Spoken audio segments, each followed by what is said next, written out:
বিসমিল্লাহির রহমানির রহিম। রাব্বি আউযু বিকা মিন হামাযাতিশ শায়াতিন ওয়া আউযু বিকা রাব্বি আন ইয়াহদুরুন। শুনছেন কিয়ম কোরআনিক মেসেজ ইউটিউব চ্যানেল। সালাম জানাচ্ছি আপনাদের সকলকে। আসসালামু আলাইকুম। আজ কথা বলছি এক ভাইয়ের প্রশ্নের জবাবে। ভাই প্রশ্ন করলেন 3 রাকাত এবং 4 রাকাত নামাজ কোথা থেকে এলো। সুন্দর প্রশ্ন করেছেন, ধন্যবাদ আপনাকে। আমি তুলনামূলক কোরআন ভিত্তিক উত্তর দিচ্ছি। কোরআন আমাদের মানতে হবে। অসংখ্য আয়াতে আল্লাহ বলছেন ইন্না হাযাল কোরআন, কোরআনই আমাদের পথ দেখাবে। এবং সালামুন আলা মুহাম্মদকে বলছেন যে তোমার কাছে ওহী করা হয়েছে, সেই ওহী অনুসরণ করো এবং তোমার কওমের কাছে ঠিক ওইভাবেই প্রচার করো। নবীকে সুকস করেছেন তুমি যদি কোরআনের বাইরে চলে যাও তোমার গর্দান কাটা হবে। সূরা হাক্কার 44 নম্বর থেকে 47 নম্বর আয়াত। নবীকে সুসংবাদদাতা। সূরা গাশিয়ার 22 নম্বর আয়াতে বলছেন যে তুমি পালন কর্তা নাও, তুমি জোর করে কাউকে ইসলামের পথে আনতে পারবে না। হুকুম দেওয়ার মালিক তুমি নও। আল্লাহ বলছেন যে আমার কার্যে কাউকে শরীক করে না। সুতরাং কোরআনই মানতে হবে। অনেক ভিডিও আমি এভাবে দিয়েছি আপনাদের। নবী যখন জীবিত ছিলেন কোরআনের একটা দল ছিল, আল্লাহর দল ছিল সবাই যারা ঈমানদার, কোনো বিভাজন ছিল না। নবীর মৃত্যুর পরে শিয়া সুন্নি দুইটা ভাগে বিভক্ত হলেন, মতবিরোধের সৃষ্টি হলো। সালামুন আলা মুহাম্মদকে আল্লাহ নবুয়ত দান করলেন, একদল মানে শিয়া সেই নবুয়তকে মেনে নিতে পারছেন না, বলছেন যে এটা ভুল করে নবুয়ত দিয়েছেন, হযরত আলী পাওয়ার কথা। এই মতবিরোধের কারণে তারা বিভক্ত হলেন। বিভিন্ন নিয়ম পদ্ধতির মধ্যে মতবিরোধ হয়েছে। আল্লাহ আয়াত নাজিল করলেন 103 নম্বর সূরা ইমরান, কোরআনের রজ্জু শক্ত করে ধরো, বিভাজিত হয় না। যদি বিভাজিত হও সেই 105 নম্বর আয়াতে বলছেন কঠোর শাস্তি তোমাদের উপস্থিত থাকবে। তবুপরি মানুষ বিভাজিত হলেন, কোরআনকে মানলেন না, আল্লাহর নির্দেশনা মানলেন না। নবীর মৃত্যুর পরে এই শিয়া সুন্নির মধ্যে, এই সুন্নির মধ্যে আবার মাযহাবের সৃষ্টি হলো। 4টা মাযহাব। কি? শাফি,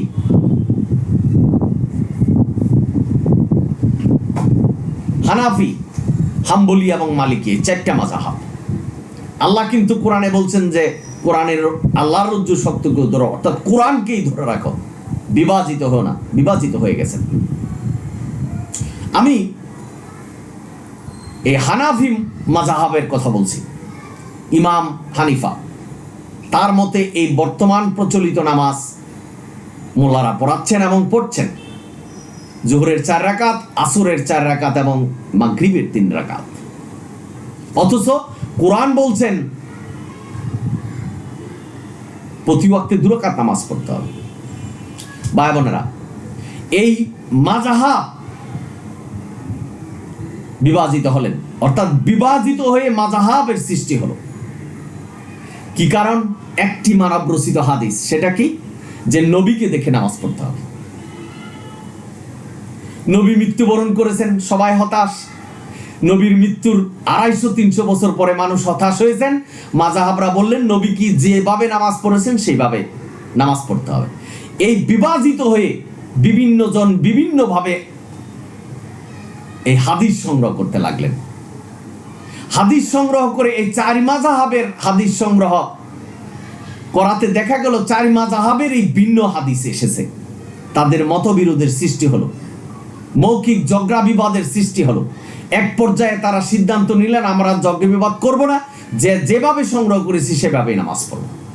এই মাযহাব ভিত্তিক এবং এই নামাজের ভিন্নতা প্রকাশ পেলেন। রাফিউদাইন করছেন, কেউ বুকে হাত বাঁধছেন, পেটে হাত বাঁধছেন, ভিন্নভাবে নামাজ আরম্ভ করলেন। কে বললেন যে আবু সাঈদ খুদরিকে বরাত দিয়ে বলছেন যে আবু সাঈদ খুদরি বলছেন নবীকে আমি জোহরের নামাজ 4 রাকাত পড়তে দেখেছি। এর কোনো দলিল কিন্তু কোরআনে নেই। আবু সাঈদ খুদরি এবং আবু হুরায়রার কথা আমাদের কোরআনের মতো করে মেনে নিতে হবে এই ধরনের নির্দেশনা নেই। কোরআন বলেনি যে নবীকে দেখে নামাজ পড়তে হবে। আল্লাহ কোরআন নাজিল করেছেন, আল্লাহ কোরআনকে হাদিস বলেছেন, এই হাদিস নাজিল করেছেন এবং এই কোরআনকে মানতে হবে নির্দেশনা দিয়েছেন। জালিকাল কিতাবুল রায় বাফি উদাল মুত্তাকিন, এটাই নির্দেশনা, এটাই আমাদের মানতে হবে। ভাই বোনেরা, আপনারা যারা শুনছেন, সুতরাং কোরআন আমাদের সামনে, তা আপনাকে হাদিস সংগ্রহ করতে হবে কেন? যে নবী কিভাবে নামাজ পড়ে গেছেন সেটা সংগ্রহ করা। নবীর উপরে সুন্নত এসেছে আল্লাহর কাছ থেকে, অতিরিক্ত কিছু এসেছে যেটা অন্যান্য নবীদের উপরে এসেছে, তারা তা পালন করেছেন।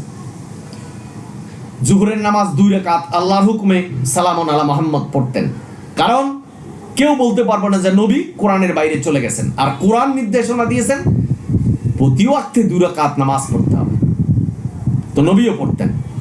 নবীর উপর অতিরিক্ত এসেছে, 2 রাকাত পড়ার পরে আরো 2 রাকাত পড়তেন, আরো সুন্নত পড়তেন, যেটা আল্লাহর হুকুম। সুন্নত কিন্তু নবীর না, এটা আল্লাহ পড়তেন।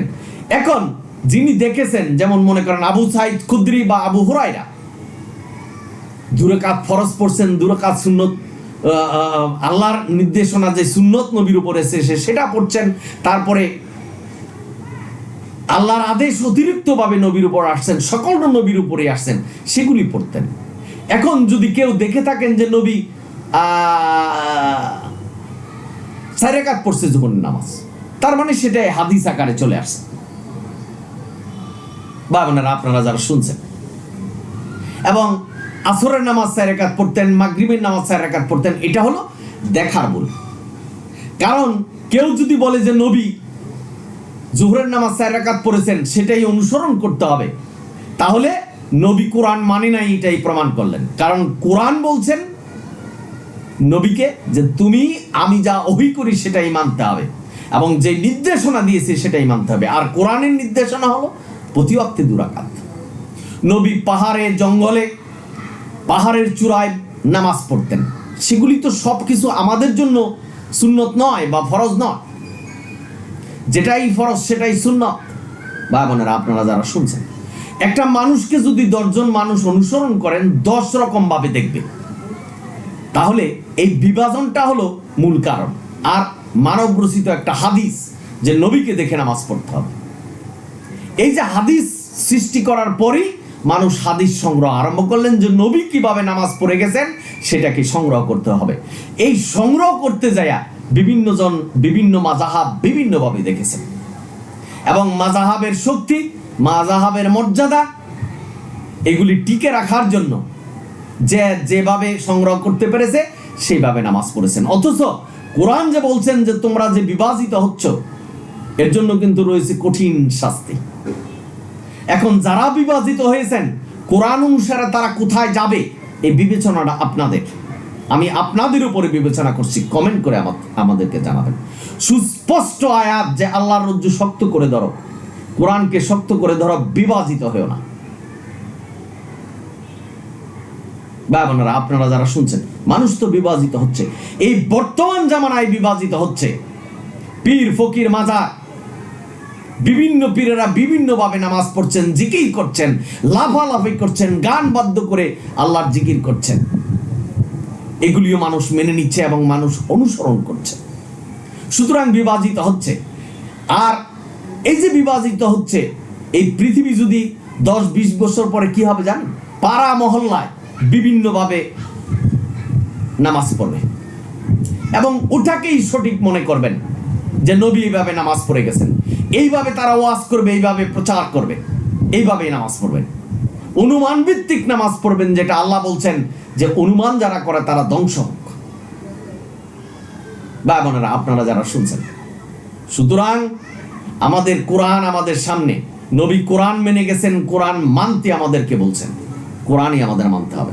প্রতি ওয়াক্তে 2 রাকাত নামাজ পড়তে হবে, এই নির্দেশনা আল্লাহ দিয়েছেন। ভাই বোনেরা, আপনারা যারা শুনছেন, সুতরাং আশা করি বুঝতে পারছেন যে এই নামাজের যে কাঠামো পরিবর্তন, এক এক মাযহাব এক একভাবে নামাজ পড়ছেন, এক একভাবে মোনাজাত করছেন, এক একভাবে সূরা কিরাত পড়ছেন, মানব রচিত দোয়া দরুদ পড়ছেন। আউযুবিল্লাহি মিনাশ শাইতানির রাজিম কোরআনের শব্দ না বলছেন, সামি আল্লাহু লিমান হামিদা কোরআনের শব্দ না নামাজে বলছেন, তাশাহুদ পড়ছেন, দুরূদ পড়ছেন, দোয়ায়ে মাসুরা পড়ছেন, ডানে বামে সালাম ফিরাছেন, একটিও আল্লাহর নির্দেশনা নয়, অথচ মানুষ করছে।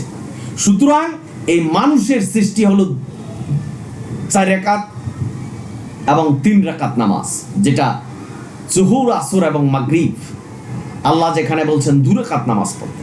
অর্থাৎ এই হাদিস যে নবীকে দেখে নামাজ পড়তে হবে এবং এই মাযহাব যে এই হাদিস সংকলন করেছেন তার ভিন্নতা, মত বিরোধের কারণে এই নামাজের ভিন্নতা এসেছে। আল্লাহ কোরআনে সুস্পষ্টভাবে বলছেন, সূরা মুমিনুন 34 নম্বর আয়াত, কোনো মানুষের আনুগত্য করা যাবে না। ইমাম আবু হানিফা মানুষ, এমন কোন ইতিহাস নাই যে উনি নবী রাসূল ছিলেন বা তার উপরে আল্লাহর ওহী এসেছে যে উনি নামাজকে পরিবর্তন করবেন। কোরআন যেভাবে নামাজ বলেছেন সেভাবে না করে উনি নিজের কাঠামোগত নামাজ, যেটা আমরা বর্তমানে পড়ছি, এটা ইমাম হানিফার মতে। তাহলে এই যে নামাজ পড়ছি, এটা কি মানুষের আনুগত্য নয়? প্রশ্নটা আপনাদের কাছে। কে মানবেন আর কে মানবেন না সম্পূর্ণটাই আপনাদের ব্যক্তিগত ব্যাপার। কারণ আল্লাহ স্বাধীন একটা ইচ্ছা দিয়েছে, আমরা কোরআন মানলেও পারি, না মানলেও পারি। মানলে জান্নাত, না মানলে জাহান্নাম, এটাকেও স্বীকার করে নিতে হবে। ভাই বোনেরা, সুতরাং এই বিভাজন এবং একটি হাদিস যেটা নবীকে দেখে নামাজ পড়তে হবে, অথচ কোরআনে আপনি চিরুনি অভিযান চালিয়ে এই কোরআনের ভিতরে একটা আয়াতের মধ্যেও পাবেন না যে নবীকে দেখে নামাজ পড়তে হবে। আল্লাহ নবীকে নামাজ শিখিয়েছেন, নবী আমাদেরকে শিখিয়েছেন, কোরআন অনুসারে শিখিয়েছেন। সূরা তওবার 36-37 নম্বর আয়াতে বলছেন যে কোরআনের নির্দেশনা আল্লাহ সুপ্রতিষ্ঠিত করেছেন, সুনির্ধারিত করেছেন। সুতরাং সৃষ্টিকুলের কারো ক্ষমতা নাই কোরআনের একটা অক্ষরকে পরিবর্তন করার।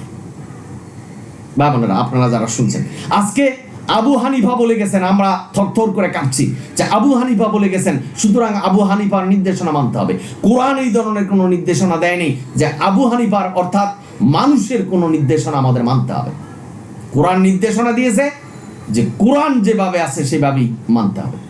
নবী রাসূলের দরজা বন্ধ হয়ে গেছে। আল্লাহ জানেন যে মানুষ এখন কোরআন পড়ে তাদের জীবন প্রতিষ্ঠা করবে, আমি যেভাবে হুকুম বিধান দিয়েছি সেভাবে প্রতিষ্ঠা করবে। কিন্তু আজকের সমাজের মোল্লারা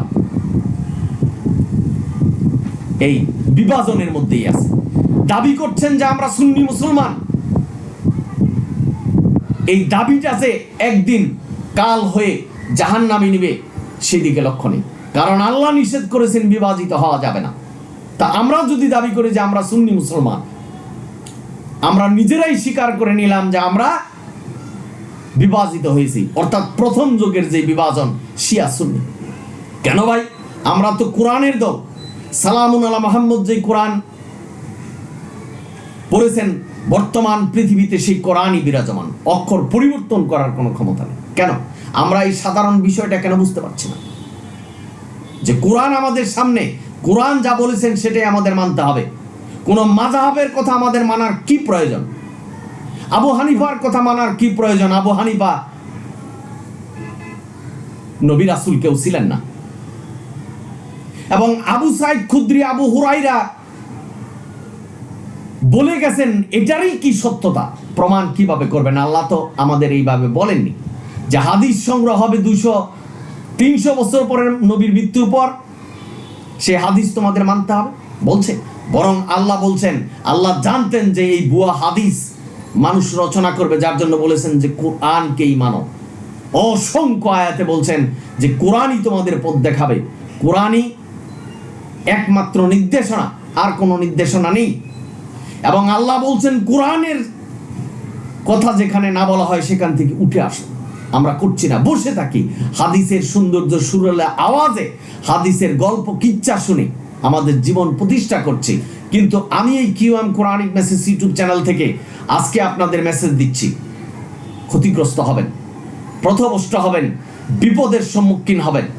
আসুন কোরআন মানি, কোরআন যেভাবে বলছেন সেভাবে ইবাদত করি, অনুমান ভিত্তিক ইবাদত করি না। ভাই বোনেরা, আপনারা যারা শুনছেন, আজকের সমাজে কোরআনের কথা বললে মানুষ চেতে যাচ্ছেন। খেপে যাচ্ছেন, শয়তান তাদের ভিতরে ঢুকে আছে। অন্ধ বধির করে আল্লাহ রেখেছেন, কারণ আল্লাহ বলছেন অধিকাংশ মানুষ এবং জিন জাহান্নামে যাবে। তার মানে আল্লাহ জানেন যে কোরআনের পথে মানুষ আসবে না। মানুষের বানানো কিচ্ছা কাহিনী এবং হাদিস নিয়ে মানুষ জীবন প্রতিষ্ঠা করবেন, ওটাকেই কোরআনের চেয়ে বড় মনে করবেন, এবং ওইটা না মানলে জান্নাতে যাওয়া যাবে না, এই বিশ্বাস তাদের উপরে থাকবে। এটা যে পথভ্রষ্টতার কারণ, সেই বিষয়টা জান না। একটি মাত্র হাদিস যেটা নবীকে দেখে নামাজ পড়তে হবে, এই কথাটা বলছেন। আজও মানুষ খুঁজছেন, বই পুস্তক পড়ছেন যে নবী কিভাবে নামাজ পড়ে গেছেন, সেটা সংগ্রহ করতে যে বিভিন্ন মতবাদের উপরে জড়িয়েছেন, বিভিন্ন ভাবে উপস্থাপন করছেন, বই লিখছেন, মানুষকে প্রচার করছেন যে নবী এইভাবে নামাজ পড়েছেন, অথচ তার কোনো সত্যায়ন নেই। আল্লাহ কোরআনে বলছেন যে কোরআনকে অনুসরণ করতে হবে, এই যে সত্যায়ন নেই, তাও মানুষ বিভিন্নভাবে নামাজ পড়ছেন, লাফালাফি করছেন জিকিরের মধ্যে, ভিন্নতা প্রকাশ করছেন, বিভিন্নভাবে নামাজ পড়ছেন এবং সময় মতো নামাজ পড়ছেন না, এরকম ভিন্নতা প্রকাশ পাচ্ছে। সুতরাং কোরআন যেভাবে বলছেন সেভাবেই নবী নামাজ পড়ে গেছেন, সেটাই আমাদের মনে করতে হবে এবং সেইভাবে আমাদের নামাজ পড়তে হবে। যদি আল্লাহর দিকে ধাবিত হন, আল্লাহর করুণা পেতে হলে আল্লাহ যেভাবে বলেছেন কোরআনে, সেভাবেই নামাজ পড়তে হবে, সেভাবেই নবী নামাজ পড়ে গেছেন, সেটার বিশ্বাস থাকতে হবে। সুতরাং ভাই বোনেরা, এই যে নামাজের ভিন্নতা প্রকাশ পেল 4 রাকাত 3 রাকাত, এটার কারণ হলো বিভাজন। কোরআন থেকে বিভাজিত হয়েছেন শিয়া সুন্নি, তারপরে 4 মাযহাব, এই হানাফি এই সুন্নিদের মধ্যে, শিয়া সুন্নি, এই সুন্নিদের মধ্যে 4 মাযহাবের মধ্যে মতবিরোধের কারণে এই নামাজের ভিন্নতা প্রকাশ পেয়েছে। ডানে বামে সালাম ফিরাইতে হবে, নামাজে কোনো নির্দেশনা আছে কোরআন? আবু হানিফার মতে আমরা নামাজ পড়ছি, এবং আবু হানিফার মতে আমাদের নামাজ পড়তে হবে, এই নির্দেশনা কোরআনে কোথাও নাই। আবু হানিফার নামই কোরআনে নেই। এই আবু হানিফা যে মতবাদ দিচ্ছেন, যে নির্দেশনা দিচ্ছেন, এই নির্দেশনা সম্পর্কে সালামুন আলা মুহাম্মদ কিছুই জানতেন না, অথচ আমরা বলে গেছেন এই আবু হানিফা, আবু সাইদ খুদরি, আবু হুরাইরা থেকে এই হাদিস সংগ্রহ করে মানুষের কাছে প্রচার করছেন, হাদিস আকারে বই লিখছেন যে এইভাবে এই মতবাদের উপরে নামাজ পড়তে হবে। কেন? কোরআন তো ভাই আমাদের সামনে, কোরআন যেভাবে বলছেন সেভাবে আমরা নামাজ পড়ব। কোরআন বড় না আবু হানিফার নির্দেশনা বড়? এই কথাটা তো আমাদের সাধারণ জ্ঞানে বিবেচনা করতে হবে। সারা দুনিয়ার মানুষ কি বলল সেটা কি আমাদের জানার কোনো প্রয়োজন? আল্লাহ কোরআনে যা বলছেন সেটাই জানার প্রয়োজন, সেটা অনুসরণ করার প্রয়োজন, সেটা মানার প্রয়োজন। এতটুক সুবুদ্ধি যদি আমাদের ভিতরে না থাকে, তাহলে আমরা পথভ্রষ্ট হব। সেই নির্দেশনা এবং সেই সতর্কই আজকে কিয়ম কোরআনিক মেসেজ ইউটিউব চ্যানেল থেকে আপনাদের দিচ্ছি। ভাই বোনেরা, আপনারা যারা শুনছেন, আমি কোনো ব্যক্তি গোষ্ঠী সমাজকে অপমান করার জন্য এই ভিডিও দিচ্ছি না, কোরআনের সত্য কথা বলছি। কোরআনের আয়াতে যা বলছেন, আল্লাহ বলছেন বিভাজিত হয়েও না, সূরা ইমরানের 103 নম্বর আয়াতে। এখন এই যে মাযহাব বিভাজিত হয়েছেন, তারা কোন পর্যায়ে আছে, বিবেচনাটা আপনাদের। আমরা কেন তাদের অনুসরণ করব যেখানে আল্লাহ বলেন এই যে তাদের অনুসরণ করতে হবে? তাহলে আল্লাহর আয়াত যেটা সূরা মুমিনুন 34 নম্বর আয়াত, যে মানুষের আনুগত্য করো না, সেটাকে অস্বীকার করা হবে। ভাই বোনেরা, আশা করি বুঝতে পেরেছেন। সুতরাং এই বিভাজন একটি কারণ, দুটি কারণ হলো, 2 নম্বর কারণ হলো মাযহাব, আর 3 নম্বর কারণ হলো একটা হাদিস যে নবীকে দেখে নামাজ পড়তে হবে। এই যে একটা কথা মানুষের মুখে মুখে, নবী যেভাবে নামাজ পড়ছে সেভাবে নামাজ পড়তে হবে, এই তাহলে নবী কি কোরআনের বাইরে চলে গেছেন? আজকের সমাজে যে কাঠামো, মানে 3 রাকাত 4 রাকাত নামাজ পড়ছেন, আল্লাহ যেখানে বলছেন 2 রাকাত পড়তে হবে। তাহলে আপনারা যদি বলেন যে নবী এইভাবে নামাজ পড়ে গেছেন, তাহলে নবী আল্লাহর কথা মানেন নেই, কোরআনকে অস্বীকার করে গেছেন উনি। এটা কি প্রমাণ করে না? ভাই বোনেরা, আপনারা যারা শুনছেন, সালামুন আলা মুহাম্মদ, কোরআনের এক বিন্দু এদিক ওদিক যায়নি। কোরআনকে অনুসরণ করে গেছেন, আল্লাহর নির্দেশনা অনুসরণ করে গেছেন। উনি মহামানব, ওনার কোনো ভুল নেই। উনি আল্লাহ যা বলেছেন সেটাই করে দুনিয়া থেকে চলে গেছেন। ভাই বোনেরা, আপনারা যারা শুনছেন, আসুন নবীর নামে কোনো মিথ্যা কথা না বলি। নবীর নামে যদি মিথ্যা বলি, আল্লাহর নামে মিথ্যা বলা হবে, কোরআনের নামে মিথ্যা বলা হবে, জাহান্নামে যেতে হবে, এটাই সত্য। ভাই বোনেরা, আপনারা যারা শুনছেন, সুতরাং এই 4 রাকাত 3 রাকাত নামাজ বুয়া হাদিসের মাধ্যমে এসেছে যে নবীকে দেখে নামাজ পড়তে হবে। এই আবু হানিফা, শাফি, হাম্বলি, মালিকি তারা এই নবীকে দেখে নামাজ পড়তে হবে এই হাদিসের ভিত্তিতে বিভিন্ন জনের কাছ থেকে হাদিস সংগ্রহ করে এই নামাজের ভিন্নতা প্রকাশ পেল। এবং আমরা আবু হানিফার তৈরিকৃত যে নামাজের যে কাঠামো, যেটা প্রচলিত নামাজ মোল্লারা পড়াচ্ছেন, সেটা হলো আবু হানিফার মত অনুসারে। সুতরাং এই আবু হানিফাকে মানা কতটা যুক্তিসঙ্গত, এই প্রশ্নটা আমি আপনাদের কাছে রাখছি, কমেন্টস করে আমাদের জানাবেন। আবু হানিফা কোনো নবী নয়, তার উপরে কোনো ওহী আসেনি, সে নির্দেশনার দেওয়ার মালিক নয়। আল্লাহ ছাড়া কেউ নির্দেশনা দিতে পারবে না, কোনো নবী রাসূলও নির্দেশনা দিতে পারবে না। আশা করি বুঝতে পেরেছেন যে এগুলি এই বুয়া হাদিস, যে নবীকে দেখে নামাজ পড়তে হবে, এবং এই বিভাজনের কারণে এই নামাজের কাঠামো ভিন্নতা প্রকাশ পেয়েছে। কোরআন যেভাবে বলেছেন সেভাবে মানুষ নামাজ পড়ছেন না। আসুন আমরা সকলে মিলে কোরআন অনুসরণ করি, কোরআনে যেভাবে নামাজ পড়তে বলেছেন সেইভাবে নামাজ পড়ি। আমি ভিডিও দিয়েছি যে কোরআন অনুসারে সালাতের বাস্তব রূপ। এই ভিডিও দেখলে আপনি সমস্ত কিছু বুঝতে পারবেন, সার্চ করলে পাবেন। আশা করি বুঝতে পেরেছেন যিনি প্রশ্ন করেছেন। আপনারা সকলেই ভালো থাকুন, সুন্দর থাকুন, কোরআনের পথে থাকুন। যদি ভিডিও ভালো লাগে সাবস্ক্রাইব এবং শেয়ার করবেন। অনিল হামদুলিল্লাহ রাব্বিল আলামিন। সালামুন আলাইকুম।